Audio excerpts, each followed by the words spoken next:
Salut à toi, j'espère que tu vas bien depuis hier. Tu vois, moi j'ai enfilé une écharpe, j'ai pas très chaud. Et en plus, je suis pas au top de ma forme après la soirée dont je t'ai parlé hier avec mon client potentiel. J'ai dû monter la vidéo que je postais tout à l'heure un petit peu tard. Bref, j'avais quand même envie de faire une vidéo importante, te donner un conseil que j'avais pas encore donné avant. C'est un petit événement qui s'est passé justement hier soir lors de la soirée qui me pousse à te parler de ça. En tout cas, c'est un des conseils les plus importants que je pourrais donner sur ma chaîne. T'es prêt ?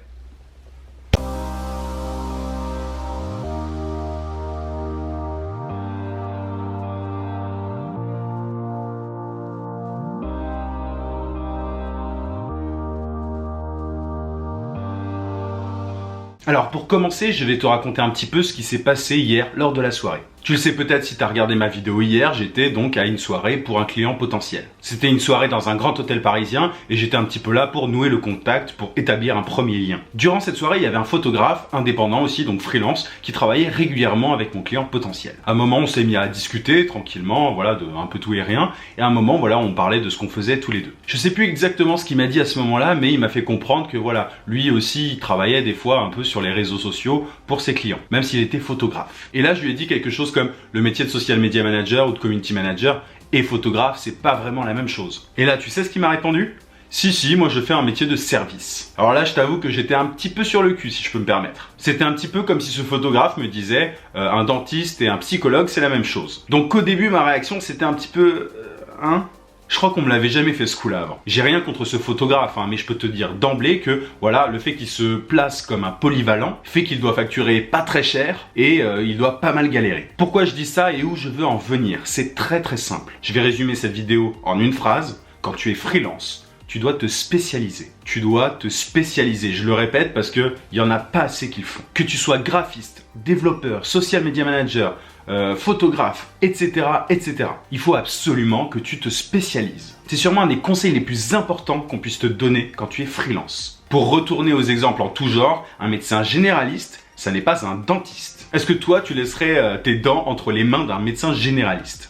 Non, j'imagine. Et quand t'es freelance, c'est pareil, dans une moindre mesure évidemment. Encore un exemple, mais pour les freelances pour que tu vois où je veux en venir. Imagine, tu organises ton mariage et t'as besoin d'un photographe. D'un côté, t'as un photographe qui te propose ses services, qui fait des photos en tout genre, qui fait des photos de groupes de musique par exemple, qui fait des photos de mariage, qui fait des photos d'architecture, etc., etc. Et de l'autre côté, tu as un spécialiste des photos de mariage. Il ne fait que ça. Qui est-ce que tu vas préférer ? Sachant que le photographe de mariage est un peu plus cher que l'autre. Tu vas choisir, j'espère pour toi en tout cas, le photographe de mariage. Parce qu'il a déjà une expérience dans ce domaine, il t'a montré toutes les photos qu'il avait déjà fait de mariage, il sait très bien ce que tu veux. Il connaît la demande de ses clients qui se marient. Et les exemples sont super nombreux. Imagine un client qui a besoin d'un travail graphique et il a besoin d'un logo. Qui est-ce qu'il va préférer entre un graphiste qui fait un peu tout et un graphiste qui est spécialisé dans les logos ? Il y a de grandes chances qu'il choisisse le deuxième, celui qui est spécialisé en logo. Simplement parce que le client est mieux compris, il sent qu'il a en face de lui quelqu'un qui comprend sa demande. C'est pas quelque chose que j'ai compris tout de suite personnellement. Tu sais, moi je suis concepteur-rédacteur à la base dans la publicité. Donc je faisais autant du travail de conception-rédaction. Bon, je vais pas rentrer dans les détails sur ce que c'est, on s'en fiche un petit peu. En gros, je devais penser à des concepts pour des marques et parfois rédiger des accroches, des slogans si tu préfères. Mais j'étais aussi community manager avec d'autres clients. Donc forcément, il y a des liens entre les deux, mais j'étais pas ultra spécialisé. Un jour, j'ai suivi une formation de quelqu'un qui s'appelle Seth Godin, qui a écrit plein de bouquins sur le marketing, je te conseille d'ailleurs d'en lire pas mal. Donc je suivais une formation où il expliquait cette notion de spécialisation. Là, mon champ s'est vraiment ouvert. En gros, j'ai compris qu'on pouvait être freelance et ne pas galérer, ne pas être dans la précarité. Je te parle souvent de ce concept du freelance précaire. Ma chaîne est justement faite pour t'éviter ça. Plus tu es généraliste, plus tu es précaire. Tu vas répondre à des demandes à droite, à gauche, sans facturer énormément. On te prendra un petit peu pour un couteau suisse et c'est ce que tu es tant que tu ne te spécialises pas. Il y a énormément de graphistes. Il n'y a pas beaucoup de graphistes qui sont spécialisés dans les logos pour les e-commerce. C'est un exemple évidemment, mais tu vois l'idée. Tu peux très bien être le leader des graphistes sur le marché des logos des e-commerce. Tous les clients qui seront sur ce marché,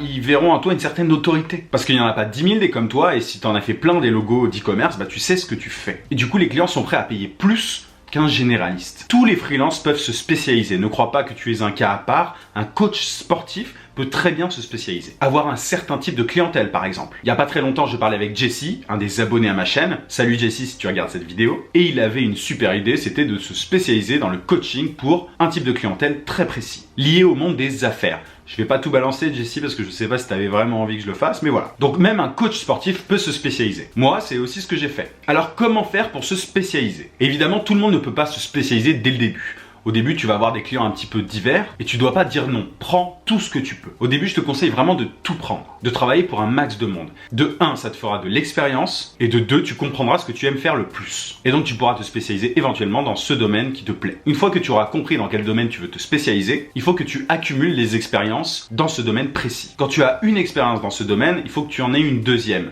C'est un peu compliqué parfois.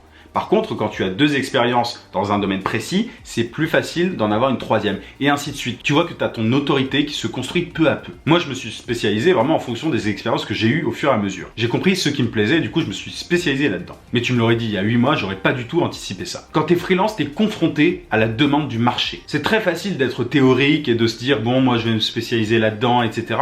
Mais tu peux voir concrètement où il y a une demande. Et donc, dans quoi tu peux te spécialiser. Quand tu es développeur, par exemple, tu peux très bien comprendre que il y a tel type de langage qui est particulièrement demandé par tel type de société. Et du coup, l'idée, ce serait d'enchaîner les expériences avec ce type de langage pour ce type de société particulier. Et ainsi de suite. En fait, tu te constitues vraiment une espèce de CV. Je t'ai déjà dit que quand tu es freelance, le CV en soi, c'est pas important. Le CV théorique, comme on te l'enseigne habituellement. Et quand je parle de CV, c'est vraiment tes expériences. Ton book, quand tu es graphiste, par exemple. Peut-être que tu le savais déjà qu'il fallait se spécialiser, mais tu te disais, ouais, non, je vais dire non à des clients, c'est dommage. Parce que oui, effectivement, quand tu te spécialises, au fur et à mesure, tu dis non à de plus en plus de monde. Mais c'est pas un problème du tout. Tu préfères être éparpillé et gagner un petit peu partout, ou concentrer le tout et gagner plus? Moi perso, plutôt la deuxième option. Je connais des gens justement qui étaient trop généralistes et qui ont dû abandonner le freelancing. Parce que c'est plus compliqué de trouver des clients quand t'es généraliste que quand t'es spécialisé. Évidemment, moi je passe devant plein de monde dans mon secteur d'expertise. Mes clients ont confiance en moi parce qu'ils savent que je sais ce que je fais. C'est vraiment super important comme point. Je l'ai peut-être évoqué 2-3 fois, mais il fallait que je fasse une vidéo entière là-dessus. Je veux pas t'avancer de chiffres pour te faire rêver, mais tu peux parfois tripler ton tarif. C'est très très simple. Spécialisation égale moins de travail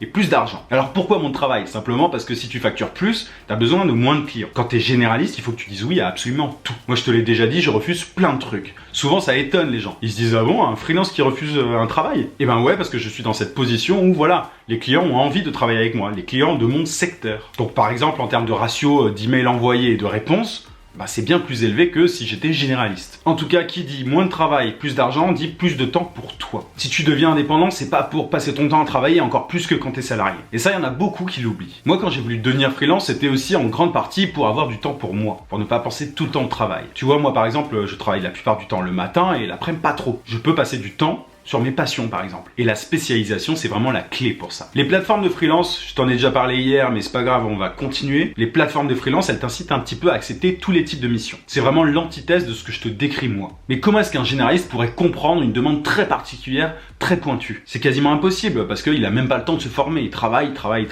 Il a pas le temps de réfléchir parfois et de s'améliorer, d'améliorer ses compétences. Tu vois, si je reprends l'exemple du photographe qui était community manager en même temps, j'ai envie de dire à ces gens-là, c'est à cause de vous que certaines entreprises ont 3 likes sur chaque publication. Parce qu'il ne suffit pas de poster des choses sur Twitter, etc. pour être community manager ou social media manager. Il faut maîtriser la publicité Facebook, les statistiques, etc., etc. Je vais pas rentrer dans les détails. Mais je t'avoue que ça m'a vraiment rendu fou quand j'ai entendu ça. C'est vraiment le contre-exemple parfait. Bref, voilà un petit peu ce que j'avais à te dire à ce sujet. Je pense que j'ai un peu tout dit. Au pire, j'y reviendrai parce que c'est tellement fondamental. N'hésite pas à me dire si toi, t'es déjà spécialisé ou pas. Et si t'as envie de te spécialiser dans quoi exactement. Je me ferai un plaisir de t'aider. En tout cas, n'oublie pas que se spécialiser c'est bien, mais il faut se spécialiser dans un domaine où il y a une demande existante. Bref, n'oublie pas de mettre un gros pouce bleu à cette vidéo si elle t'a aidé et à t'abonner si c'est pas déjà fait. Je te laisse, je te souhaite une très bonne soirée, surtout porte-toi bien.